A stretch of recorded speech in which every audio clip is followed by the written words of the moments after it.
یہ آیت ہے نا، جو آیت، یہ جو آیت ہے 7 سمندروں کی چابیاں اسی آیت کے اندر ہے.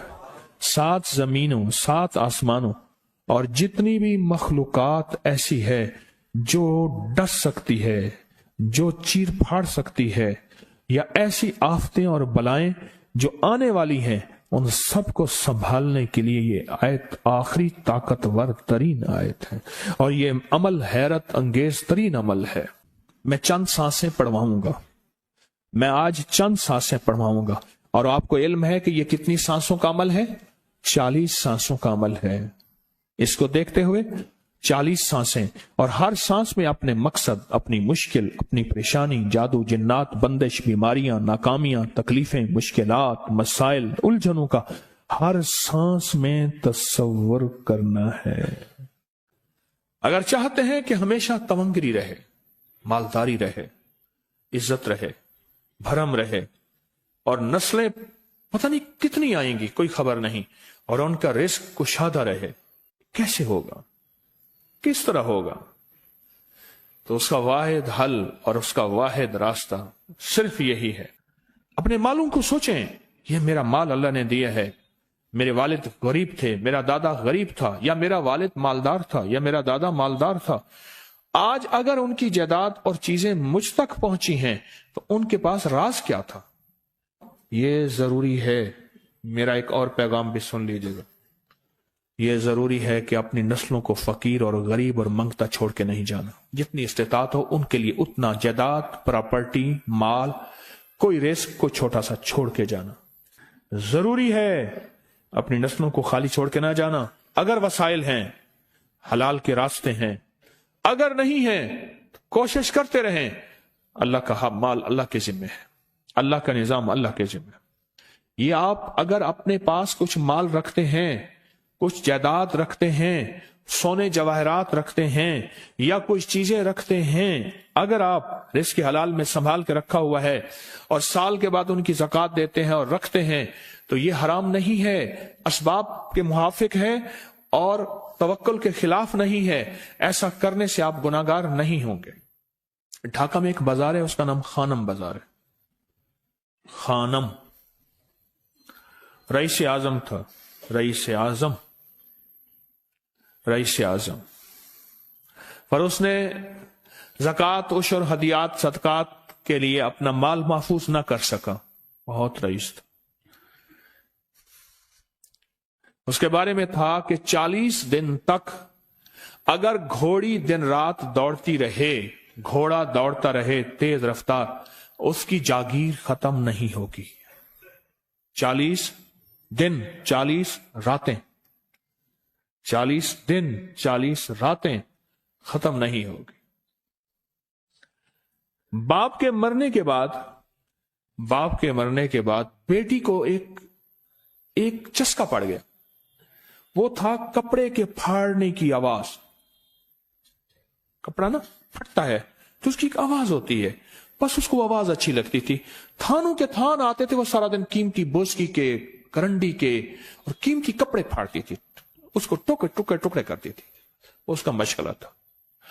اور بیٹے کو مشغلہ یہ پڑ گیا، اس وقت نئی دیا سلائی آئی تھی، یہ ماچس کی ڈبیاں، تیلیاں، وہ ماچس کی ڈبیاں اور تیلیاں جلاتا تھا. اس کا بارود کی بو اسے اچھی لگتی تھی.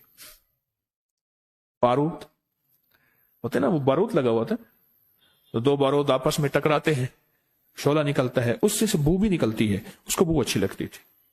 ایک وقت آیا کہ وہ خالی ہو گیا. اور خانم فارسی کا لفظ اصل میں، وہ ایک اس گلی بازار کے چوراہے میں کھڑی ہوتی تھی ایک جگہ اور بھیک مانگتی تھی، اور اس کے نام پہ خود بازار کا نام خانم بازار پڑ گیا. میں جھنگ میں گیا، پرانی بات ہے، ہمارے ایک مخلص ہیں ان کے ہاں، ایک چوک میں کھڑا تھا. تو وہ چوک سے ان کی گاڑی لینے آئی کہ آگے راستہ سمجھ نہیں آ رہا تھا. تو مجھے کہنے لگے آپ میری گاڑی میں بیٹھ جائیں. میں ان کی گاڑی میں بیٹھ گیا. مجھ سے کہنے لگے یہ جو چوک ہے نا، فلاں، میں نام نہیں لیتا، فلاں. اس کی اتنی جاگیر تھی کہ 3 دن 3 راتیں گھوڑی دوڑتی رہتی تھی، ختم نہیں ہوتی تھی. اور پھر ان کی نسلوں میں کوئی ایسا آیا اور خود اس کو کوئی ایسی چیز پڑ گئی کہ ایک وقت تھا اسی چوک پہ کھڑے ہو کے بھیک مانگتا تھا. اور ایک دفعہ سخت سردی تھی، بھیک مانگ رہا تھا، سردی میں ٹھٹر گیا اور ٹھٹر کے تو میں چھپ گئے جیسے آج کل سردی ہے. رات کو وہیں مر کے پڑا تھا. صبح اٹھایا، کچھ لوگوں نے چندہ کر کے کفن دے کے دفن کر دیا. میرے حضور کا فرمان ہے اپنے مالوں کو زکوٰۃ کے ذریعے محفوظ کرو، محفوظ کر لو. اگر محفوظ نہ کیا، نسلوں میں فقر اور فاقے، غربت، تنگ دستیاں، فقیری اور منگتا ہونا نسلوں کو دیکھے جائیں گے. پھر نسلیں کہیں گی پدرم سلطان ہمارا باپ، ہمارا دادا بادشاہ تھا، جاگیردار تھا، مالدار تھا. ہمارے بڑے بتاتے ہیں زندگی بھر کے لیے فقر، فاقہ، غربت اور تنگ دستی سے بچے رہیں. غیب سے اللہ کا نظام ایسا چلے گا، ایسا چلے گا، ایسا چلے گا. اللہ سارے بھوکے ہوں گے، سارے پیاسے ہوں گے، سارے فقیر ہوں گے، سارے منگتے ہوں گے. اللہ تجھے کھلائے گا بھی صحیح، پلائے گا بھی صحیح، سلائے گا بھی صحیح. عزت کے تکیے، عزت کے لقمے، عزت کے جام، عزت کے جام. مالک بن دینار رحمت اللہ علیہ کے پاس ایک بندہ ہدیہ لے کے آیا. اللہ کے ولی تھے. حضرت ہدیہ قبول فرمائے. آپ قبول فرما لیتے تھے، کسی کا نہیں کرتے تھے. میں نہیں لیتا، تیرا رزق حلال نہیں ہے. دیکھ کے فرما دی تیرا رزق حلال نہیں. دیکھ کے فرمایا تیرا رزق حلال نہیں. انہیں حضور حلال ہے، فرمایا نہیں ہے. تو اچھا فرمایا ایسا کر، یہ رزق لے جا جو مجھے ہدیہ دیتا ہے. تجھے سب سے زیادہ جو مستحق ضرورت مند ملے اس کو دے. دینے کے بعد پھر اس کا پیچھا کر. وہ ان پیسوں سے کرتا کیا ہے؟ اب مرشد کا حکم تھا، فرمان تھا، کیا. دیکھا تو ایک لولا، لنگڑا، اپاہج، معذور، اندھا، کانا، کپڑے خستہ حال، بالکل بے بس اور بھیک مانگ رہا ہے. اس کا دل نرم ہوا اور کہا کہ اس سے بڑا ضرورت مند پھر کوئی نہیں ہے. اس کو جا کے مال دیا، پیچھا کیا. چلتے چلتے چلتے اس نے جا کے نا آگے گیا تو نہ وہ لولا تھا، نہ وہ لنگڑا تھا، نہ وہ کندھا تھا، کانا تھا، نہ وہ اندھا تھا، کچھ بھی نہیں تھا. بالکل ٹھیک ٹھاک ہو گیا اور یہ حیرت سے دیکھ رہا ہے. کرتے کرتے جا کے اس نے ان پیسوں سے حرام کام کیا. خاموشی سے آ گئے. آپ کا فرمان ٹھیک ہے، میں اب یہ میرے پیسے لے. یہ جا کے نا کسی ایسے بندے کو دے جو تجھے سب سے زیادہ مالدار نظر آتا ہو، خوشحال نظر آتا ہو، بہترین نظر آتا ہو. اب پیسے لے لیے.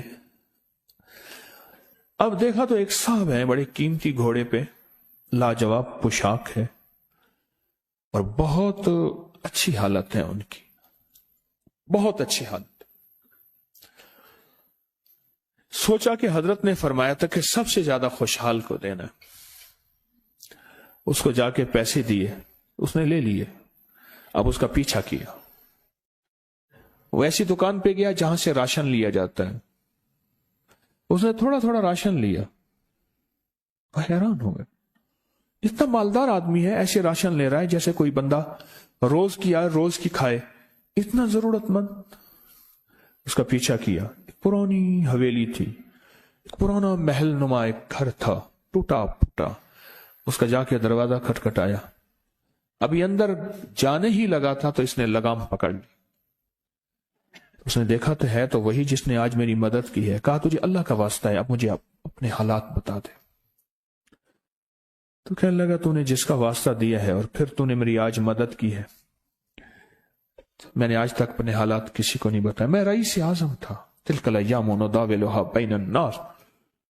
اللہ کی طرف سے آزمائش آ گئی اور فقر، فاقہ، غربت، تنگ دستی